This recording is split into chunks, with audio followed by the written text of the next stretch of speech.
Welcome back to Students for Political Engagement. My name is Sean, and I'm joined here today with Jacqueline, Rishi, Matthew, and Samuel.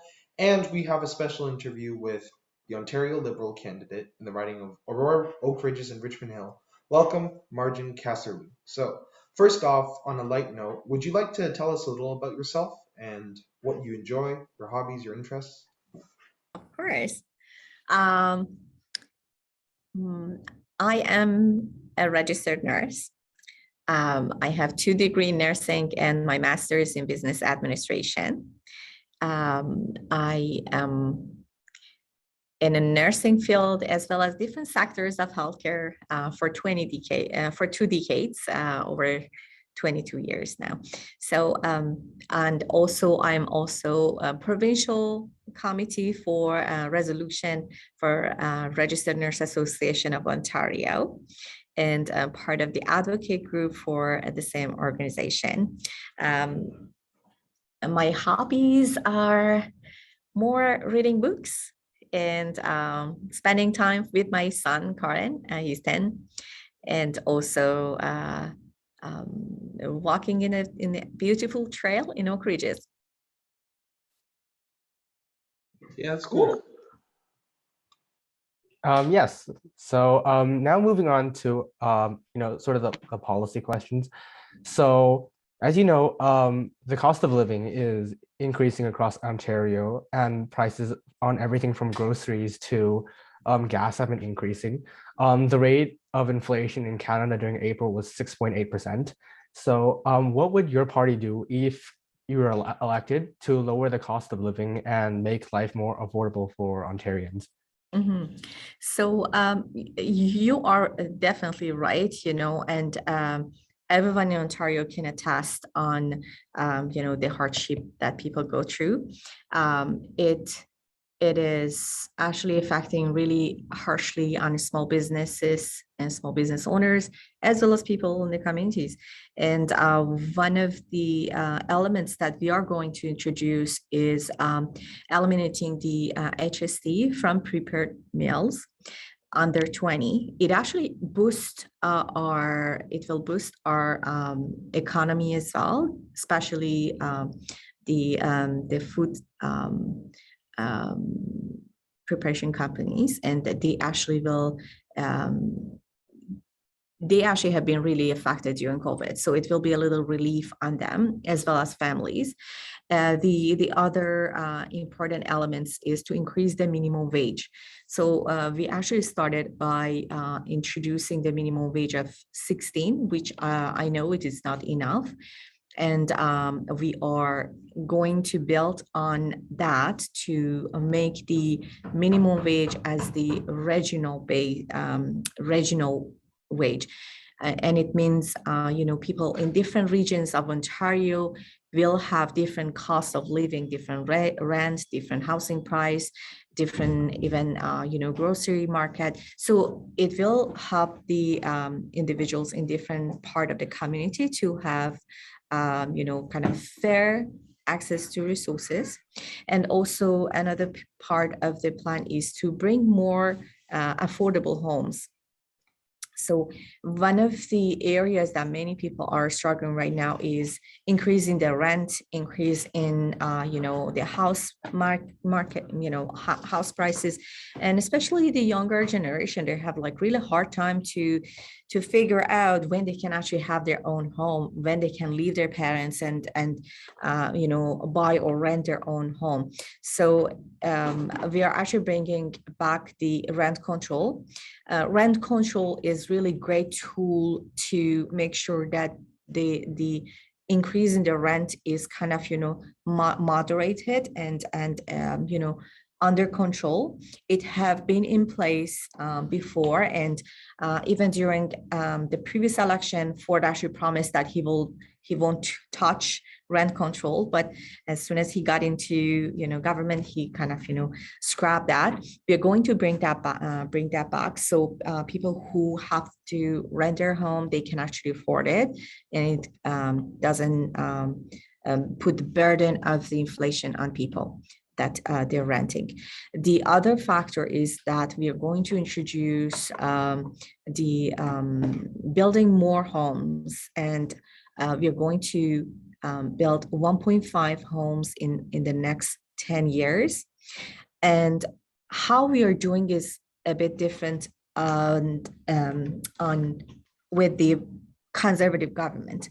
So right now, if you probably have noticed, there are so many MCOs have been introduced, and the government put more emphasis on skyscrapers. They're going to build 67 skyscrapers down Richmond Hill, which will be so overcrowded and so populated, knowing that it will really decrease the quality of life of our community.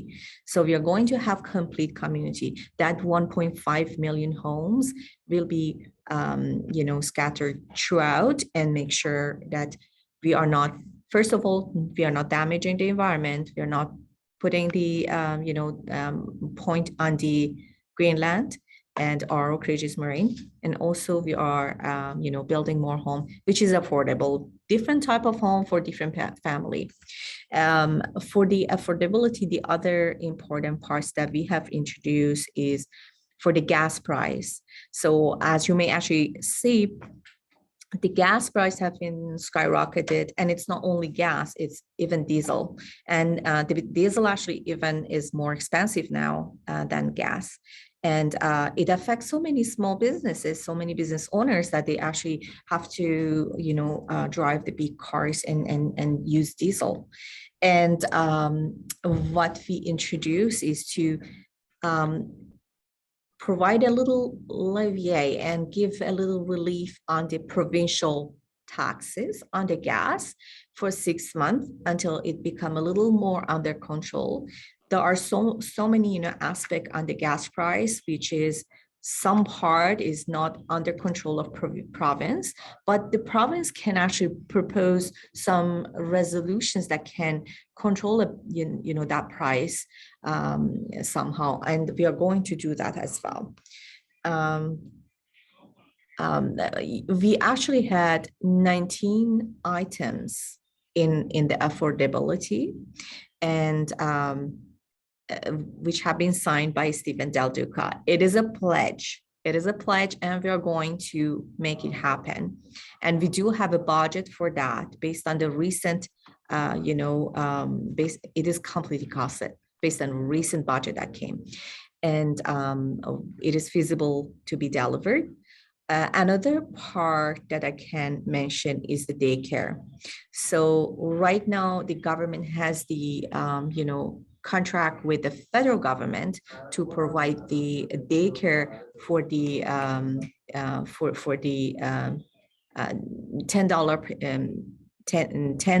daycare for the kids, and unfortunately, by now it's not delivered yet. So there were no actually plan on regulations on how they're going to make it happen. And I was at the door yesterday talking to a lady who worked for the daycare program, and she said parents are coming and asking when they can receive that money, but there's nothing that they can do. They didn't receive any information on how the application should be happening. So what we are proposing, because this is long overdue. Ontario was the last province that has made the deal with the federal government. And we do have ambitious plan to not only continue with that $10 paid childcare, we are also going to provide the backtrack it. So from January till now, every family who has their kids in the daycare programs, they will get refunded for the money they paid. So it will help a lot in the affordability too. And we also will add to that program the before and after school, because right now in the program and the deal that have been signed by the federal government, we don't have that before and after school covered. So I think if I have to talk, I will talk forever. I don't want to, use the whole time on affordability, and I'm happy to answer more questions. Yeah. So I guess one part of uh, the life of someone living in suburban Richmond Hill is transportation and getting around, which of course has been shaken up a lot by recent events. But what do you think is important for advancements in transportation and public transit that is necessary for Richmond Hill? Mm-hmm. So one of the important part is, first of all, we need to invest on transportation in order to for the people who are using public transportation, they have easier access to the public transportation. So the frequency, I can say, somehow is okay. I use public transportation to commute to my university, York, for quite a long time, and it was okay somehow. But there are some routes that need to be, rebuilt, and we need to have more branches for public transportation. And this is in our plan that investing more on different routes, as well as I can say the cost of public transportation is quite high. Once I actually compare it, if I rather take the bus or use my own car, and then once you do a little calculation, you will see it's almost equal. People rather to take their own vehicle to the streets rather than using the public transportation, which is not fine. And what we are proposing is to cut the public transportation fare to $1, so anyone can take a bus or go train or subway with only $1 to commute. It will actually lift 400,000 cars from streets. So people who has to travel to work because of the nature of their work or the accessibility in their neighborhood, so they can actually have less traffic, they stay less time on traffic, because it's kind of, unacceptable to stay a couple of hours in 401 to commute from here to Mississauga, for instance, that I actually have done it for quite a long time too. So it is not really okay for people to waste their time in traffic. And also people who can, use public transportation, they shouldn't pay, that huge amount of money for the public transportation. It is not persuasive to use, the public transit. So this is our plan to decrease the cost and also increase the availability and accessibility of the public transportation. So of course, there's going to be a lot of lost income for public transit by creating the bucket ride system. So how would the Ontario government, were the Liberal Party elected, ensure that public transit is still adequately funded so that there are still new projects, such as, of course, the Yonge-North subway, that are able to be constructed? Mm-hmm. So we actually have budgeted our platform based on the recent budget that Ford government released. So it is completely costed. It's not going to affect any of the other projects that is, in process. And also we have, specific budget on increasing the funding for increasing the number of the transportation route, as well as, the availability of the transit in different part of the Ontario. So yes, it will be feasible. It's completely costed. And the cost of the platform have been published in our website too. And at the same time, we're going to expand on that. And lastly, on transportation, what is the thoughts of you and also the Liberal Party on the current alignment plan for the Yonge-North subway that would be coming to, Richmond Hill? I think this is long overdue. It's supposed to be happening months ago. We are still in the phase of watching when we are going to have that happen. So this is for sure something that's supposed to be done, and I really am so glad that we are going to have subway in Richmond Hill, because it will help families and people who are traveling to, especially to downtown Toronto, use the public transit rather than their own vehicle. At the same time, I can say probably we need to invest more on the frequency of the subway as well. So one point that is kind of make me think twice is the transit-oriented community that Ford government introduced and trying to build in Richmond Hill. If that number of people who are going to travel with the public transit, with the subway, are they going to really have access to transit if we still keep the same pace? And the answer is no, because even once right now we are traveling to downtown Toronto, probably in rush hour, we have to wait for a couple of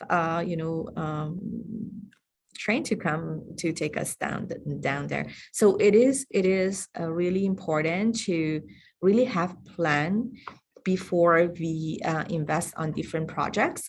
And I do believe that yes, the transit, the subway for Richmond Hill should have been done sooner. Thank you. Thank you. So as a registered nurse and also as a person who has had a lot of experience in the healthcare sector, you are aware that in light of the COVID-19 crisis, there's been a lot of problems within our healthcare sector that has been revealed. So the Ontario Liberal Party says that it has a plan that will support and improve the healthcare system. What are some key elements to this plan that differentiates it from the plans of other parties? Mm-hmm. So one of the challenges we have in healthcare system at the moment is the human resource crisis, and unfortunately, the crisis become a little more harsh by the introduction of the Bill 124, which many nurses and healthcare practitioners flock to other provinces like Alberta, and we have lost so many that immigrated to US to work there because they have been compensated better. And it is really tough seeing that we have procedures like this surgery for cancer. Patient had to wait for long, couple of months until they receive their appointment for the surgery, which is not right. So when we know that this postpone in different procedures will definitely affect people's health and life. What we are proposing is to actually increase the number of staffs. We are dedicated to invest on bringing 100,000 healthcare practitioners to the system, so we can have we can kind of go through the backlogs and make sure that we don't have that lengthy backlog of the procedures, as well as put the standards on what is a time frame that we can expect for each procedure, because it is not really effective at the moment. The other part of the healthcare, which I'm so really into it, is our long-term care homes.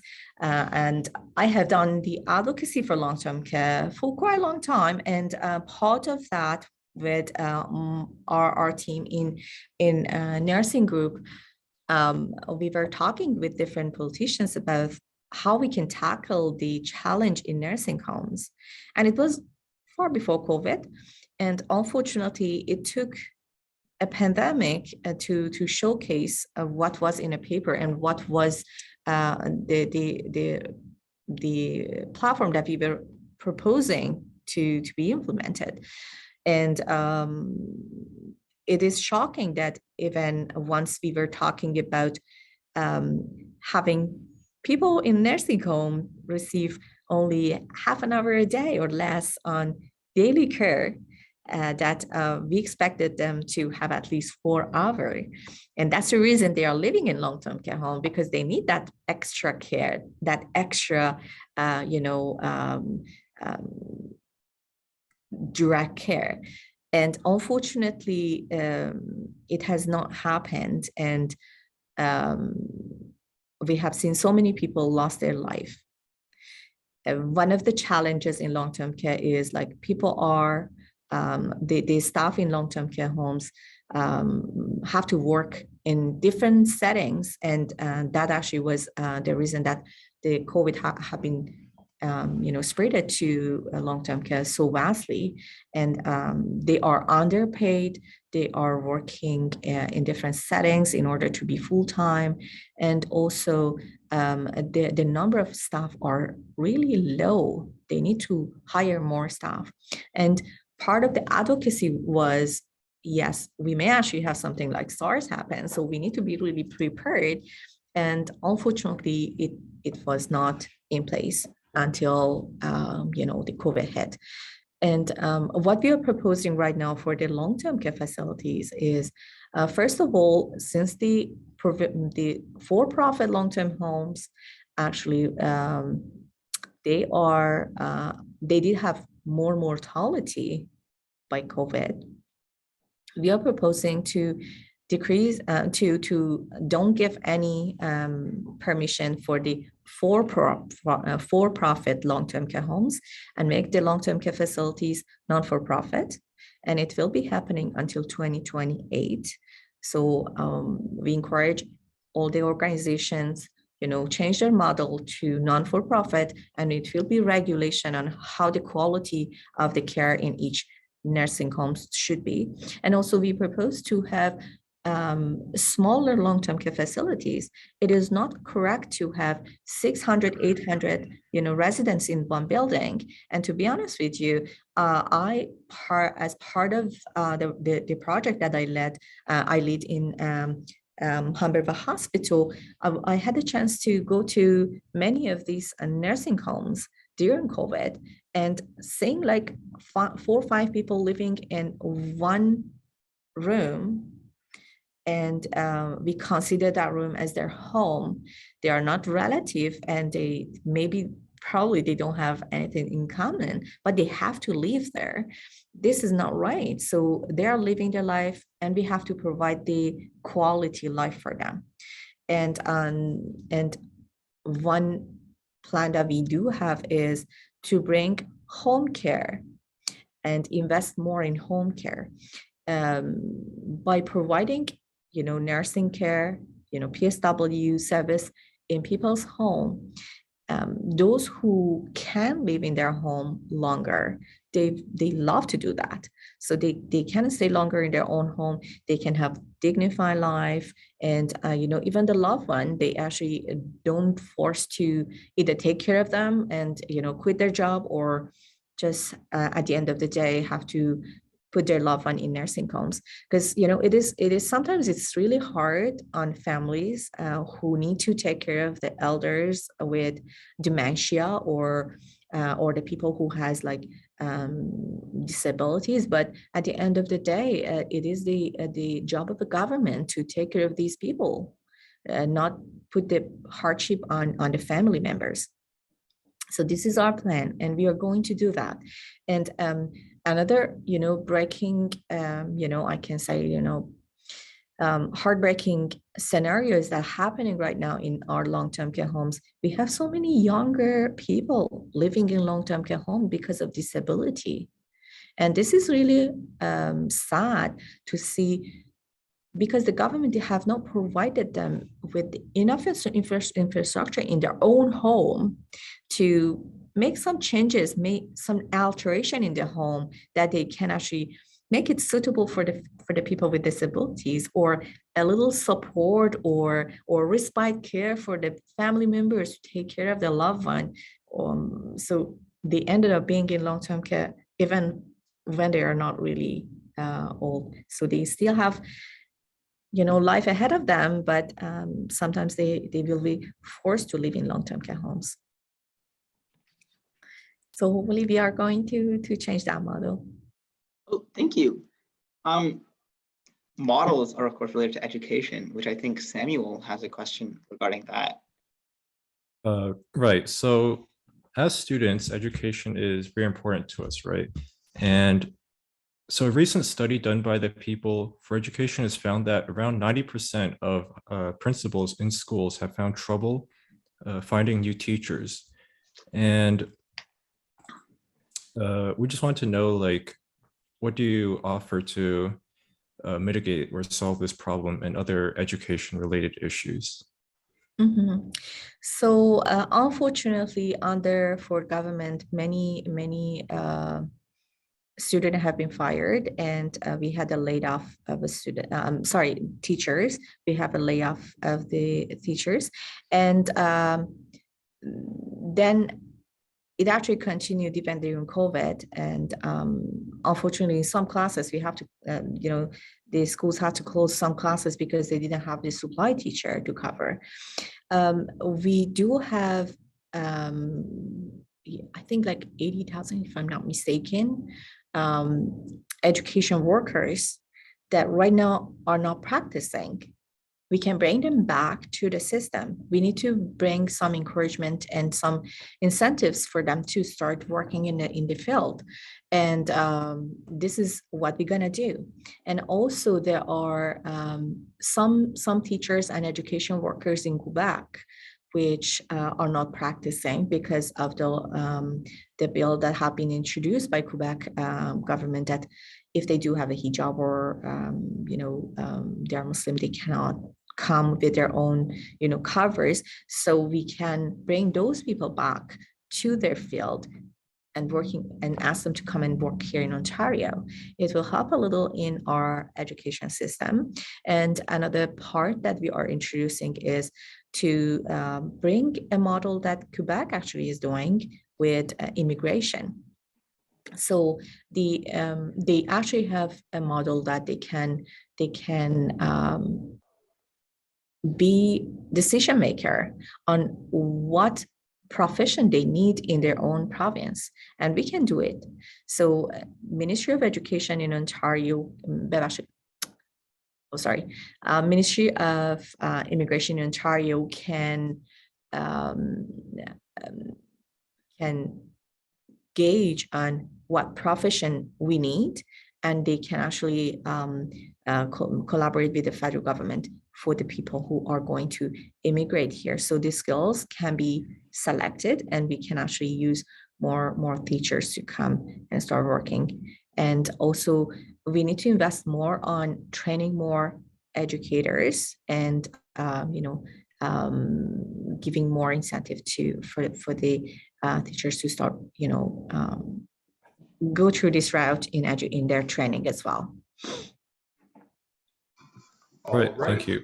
Yeah, thank you. So yesterday's storm, of course, as many may know, demonstrated the ferociousness of the environment. So as the climate continues to change and evolve, new problems are created. For instance, Ontario's nuclear power plants are nearing their design and the end of their design lifespans. So how will the Liberal Party address climate change and protects Ontario's natural environment, as well as ensuring the stabilities of Ontario's energy grid?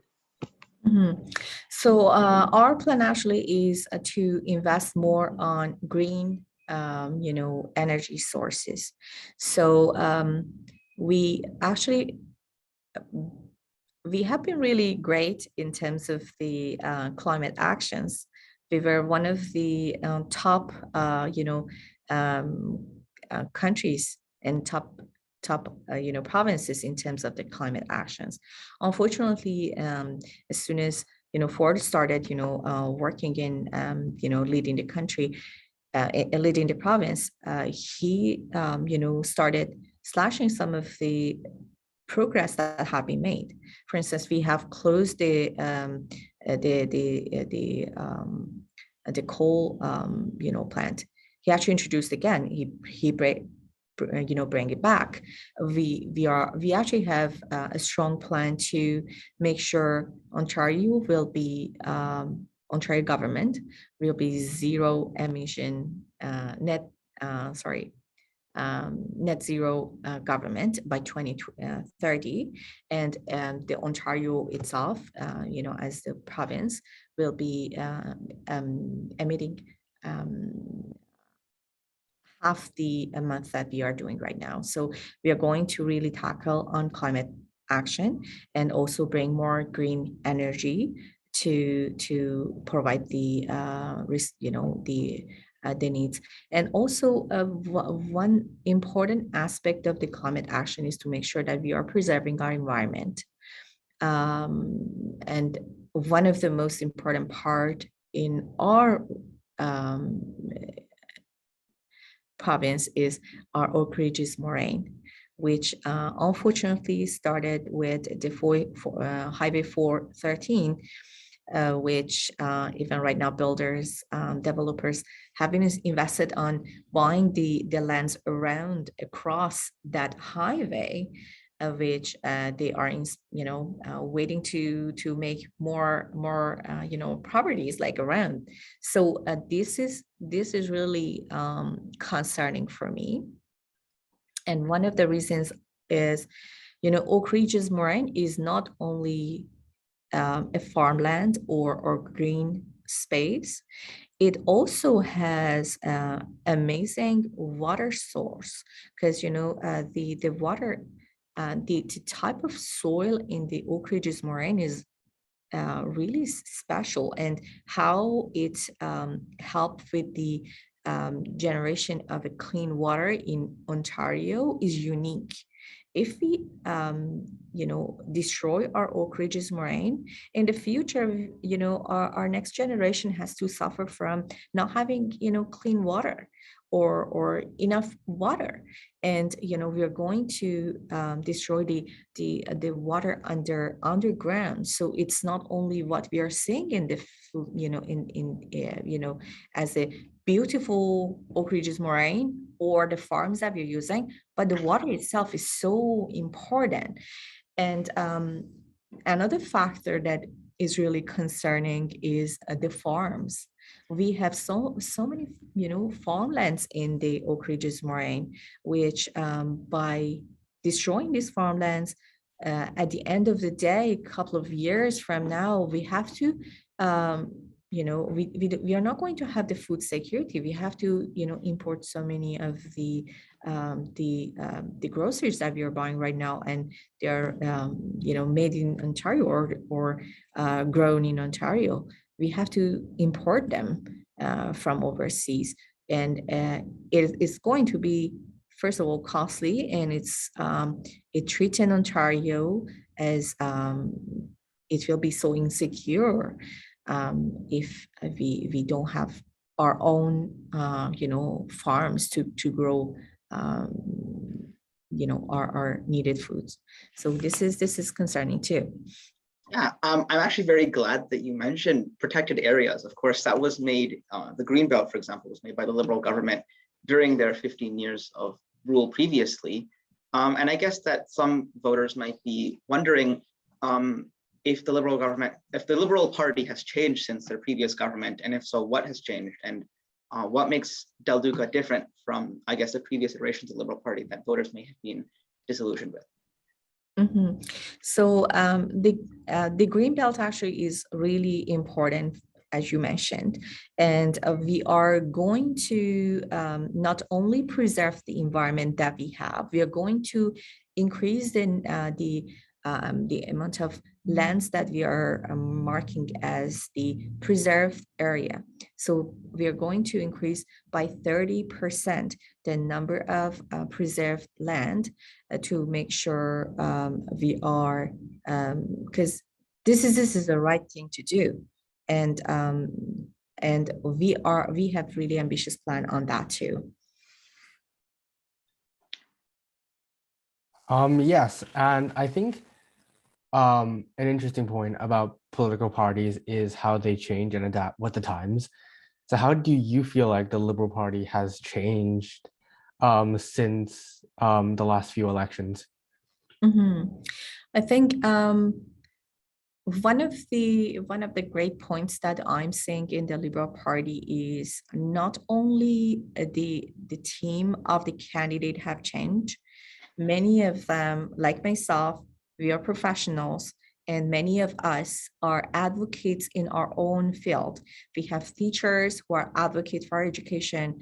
I myself have been advocate for healthcare and long-term care. We have people from different fields that they are not politicians, and they are running to politics because they had really a strong belief that we need to work harder to make some improvements, some progression in the policies.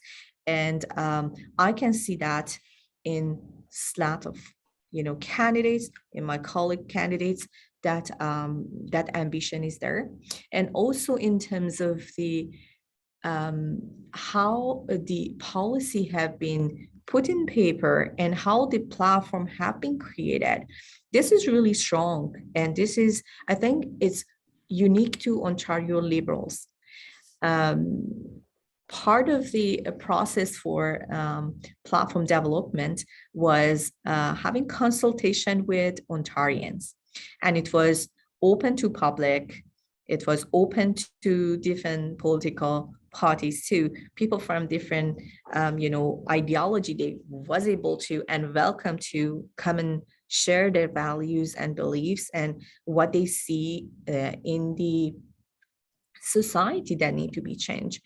I started with Ontario Liberal Party as a nurse, as a person who always went to all the town halls that was happening in the last couple of it's more than a year now. So it was so incredible to participate, and it was open conversation. Everyone was coming and talking about what they want to see the next government do. What is the problems that they are facing, and people will share their ideas too, how we can fix it. So most of the time, people who participated on those events, they had brilliant ideas on how we can fix the problems that we are seeing in our society.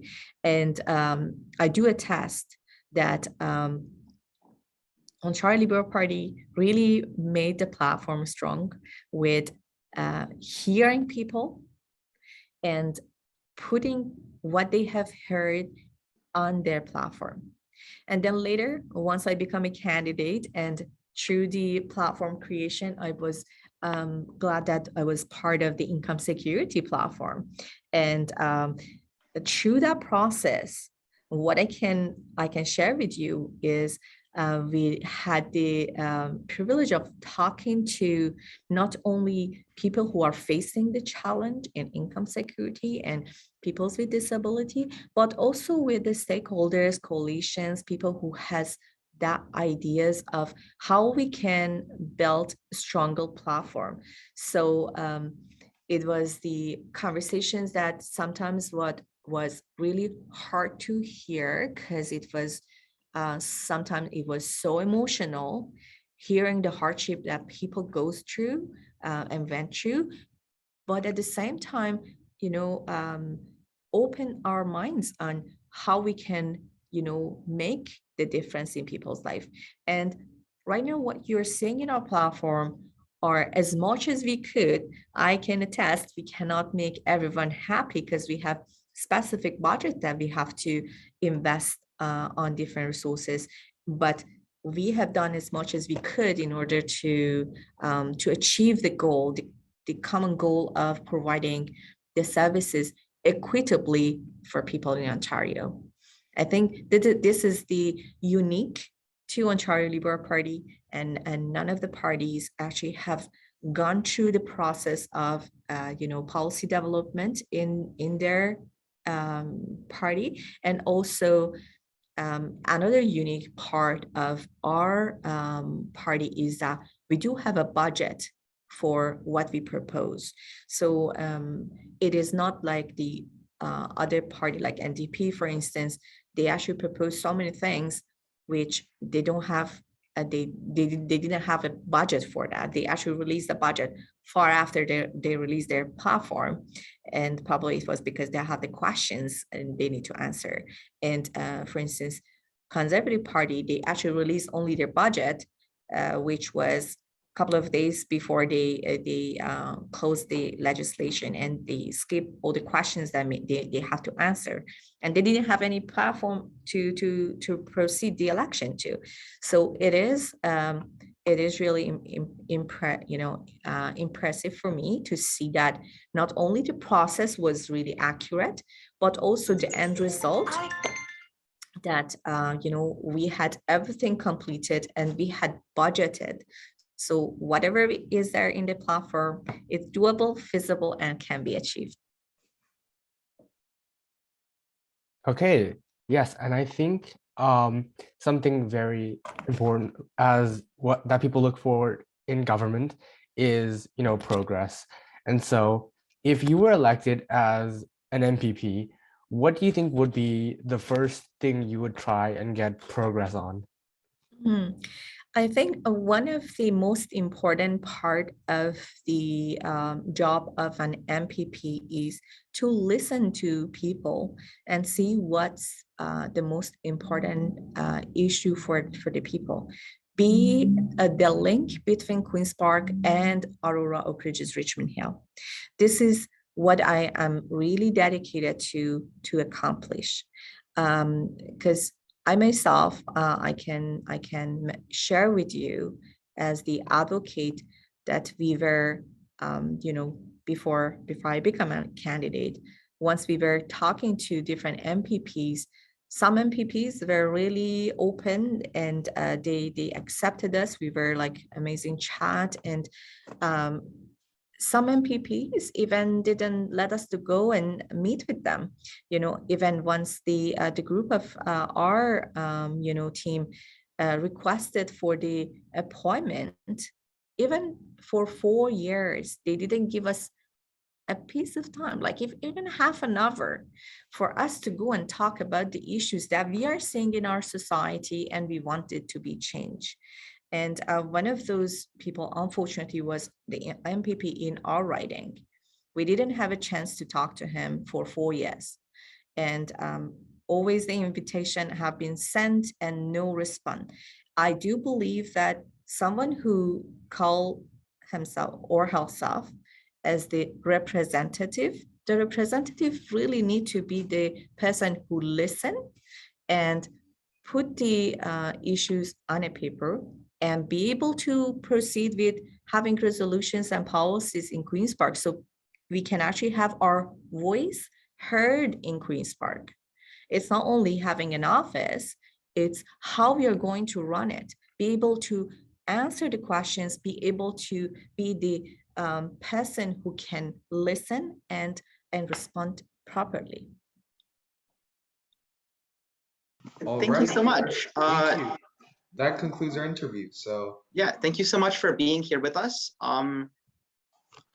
We greatly appreciate all your insightful information, and yeah, thanks for coming. Thank you so much. It is really amazing to see that you are really passionate about politics.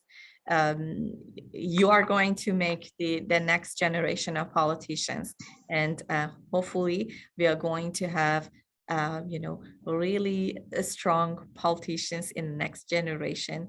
I can't wait to work with each and every one of you and your team and this students in your school to be kind of a little tool on how you can expand your political activities. It was a pleasure being part of your conversation tonight, and thank you so much for inviting me. Thank you for being here. Thanks. Yep, thank you very much. Thank you. All right, have a great evening. You too. Bye-bye. Bye.